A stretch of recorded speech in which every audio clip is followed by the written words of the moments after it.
से और उनके द्वारा दिए गए तमाम बयानों से, जिसमें वो साफ साफ कह रहे हैं कि माफियाओं को नहीं बख्शेंगे, क्रिमिनल्स को नहीं बख्शेंगे। देखिए बता दें 20 तारीख को यानी 20 नवंबर को मुख्यमंत्री द्वारा शपथ लिया गया और तमाम उन मंत्रियों द्वारा शपथ लिया गया जो कि बिहार में अपनी अहम भूमिका निभाते हैं। और इसी बीच बात करें सम्राट चौधरी की, जो कि इस वक्त बिहार के उप मुख्यमंत्री और साथ ही साथ गृह कार्यालय भी संभालते हुए नजर आ रहे। इसी बीच बता दें तो शपथ लेने के ठीक 2 दिन बाद यानी कि 22 नवंबर को सम्राट चौधरी ने अपने तमाम कार्यकर्ताओं द्वारा प्रेस कॉन्फ्रेंस की थी, जिसमें वो साफ साफ कहते हुए नजर आ रहे कि उन्होंने अपने कार्यकर्ताओं से काम करने की शुरुआत कर दी। और कौन सा काम, जिसमें वो साफ साफ कह रहे थे कि वो नहीं बख्शेंगे उन तमाम माफियाओं को, नहीं बख्शेंगे उन तमाम क्रिमिनल्स को जिनके द्वारा बिहार में भ्रष्टाचार बढ़ रहा है, जिनके द्वारा बिहार में क्राइम बढ़ रहा है। और ये कहते हुए भी नजर आ रहे थे कि उन्होंने लिस्ट तैयार करने की सूची दे दी है। लिस्ट तैयार करने की जो है प्रक्रिया वो शुरू हो चुकी है, जिसमें लगभग आंकड़े निकलकर सामने आ रहे थे 1600 अपराधियों के, जिन्हें ढूंढ ढूंढ कर पकड़ा जाएगा। और ये तमाम बयान कहते तो सम्राट चौधरी द्वारा दिए जा रहे थे, लेकिन अब के जो बीते 10 दिनों के आंकड़े निकलकर सामने आ रहे हैं, जिसमें ये साफ साफ पता चल रहा है कि किस तरीके से सम्राट चौधरी द्वारा दिए गए बयानों को, उन तमाम माफियाओं को दिए गए चुनौतियों के बाद भी उनके अंदर इस वक्त डर का माहौल नहीं है। अगर बात करें क्राइम की तो वो अब भी दुगनी तिगनी स्पीड से बढ़ता हुआ नजर आ रहा है। 10 दिनों में 45 हत्याएं, 45 क्राइम निकलकर सामने आए हैं। तमाम चीजें आपको समझाएंगे, बने रहे हमारे साथ इस वीडियो के अंत तक। हम आपको समझाने का पूरा प्रयास भी कर रहे हैं। देखिए बिहार में सुशासन है, अपराध करने वालों को बिहार से जाना होगा, कानून तोड़ने वालों के खिलाफ कार्रवाई होगी। गृह मंत्री बनने के बाद सम्राट चौधरी ने 22 नवंबर को ये बातें मीडिया से कही थी कि उनके समर्थक क्राइम पर प्रहार का दावा कर रहे हैं, वहीं आंकड़े इसके उल्टे हैं। सम्राट चौधरी के गृह मंत्री बनने के बाद के 10 दिन में राज्य भर में लगभग 45 मर्डर हुए हैं। वही बता दें तो राजधानी में किस तरीके से प्रॉपर्टी डीलर की गोली से भून दिया गया था। गयाजी में प्यार करने वाले पर कनपट्टी पर गोली मार दी गई थी, तो वही सिवान में रेप करने के बाद लड़की की हत्या कर दी गई थी। परिवार वालों ने लड़की खोजने की गुहार लगाई तो पुलिस ने यह कहकर लौटा दिया कि जवान लड़की है,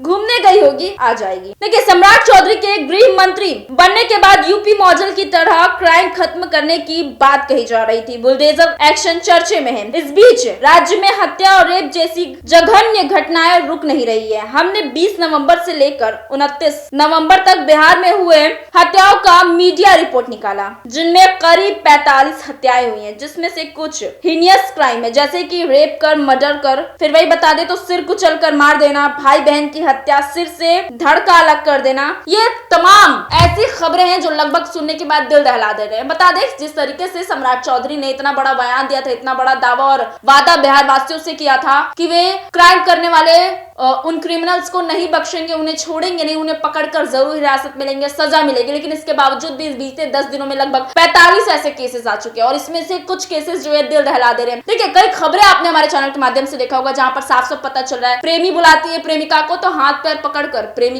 प्रेमी को कनपट्टी और गर्दन पर गोली मार दिया जाता है। वही लड़की की बात करें तो किस तरीके से रेप करके फिर मर्डर कर देते हैं, सिर कुचल कर मार देना, सर का धड़ से अलग कर देना। इस तरीके की तमाम घटनाएं हम आपको लगातार चैनल के माध्यम से दिखा चुके हैं, जिसके बाद ये साफ साफ आंकड़े बताते हैं अभी भी बिहार में क्राइम कम नहीं है, बल्कि और स्पीड से बढ़ता ही जा रहा है। और इस बीच एक सबसे बड़ी कह दे शर्मनाक बात उस पुलिस वालों से हम करना चाहेंगे कि जब परिजन ये पूछने जाते हैं कि हमारी बेटी जो है सुबह से घर नहीं लौटी है, हमारी बेटी घर नहीं आ सकी है, तो पुलिसकर्मी उन्हें ये कहकर हटा देते हैं, ये कहकर भगा देते हैं कि जवान बेटी है, कहीं घूमने गई होगी, शाम तक वापस आ जाएगी। बताइए आखिर ये कहाँ का न्याय है? अगर परिजन है, अपने निजी व्यक्ति अपनी बेटी अपनी बहन के लिए गुहार लगाने अगर पुलिस के पास जाता है तो वो ये कह के भगा देते हैं कि बेटी तो जवान है आप। बताइए जहां पर लोग ये कहते हैं कि जब से नीतीश की सरकार आई है, जब से सम्राट चौधरी ने नया कार्यभार संभाला है, उसके बाद से बिहार में क्राइम और कम हो जाएगा और लगातार बहन बेटियों के लिए क्या कुछ नीतीश कुमार करते हुए भी आ रहे हैं। लेकिन इस बीच पुलिस वालों का ये बयान दे देना, कह देना कि बेटी जवान है, ये बड़ी शर्म की बात है उन तमाम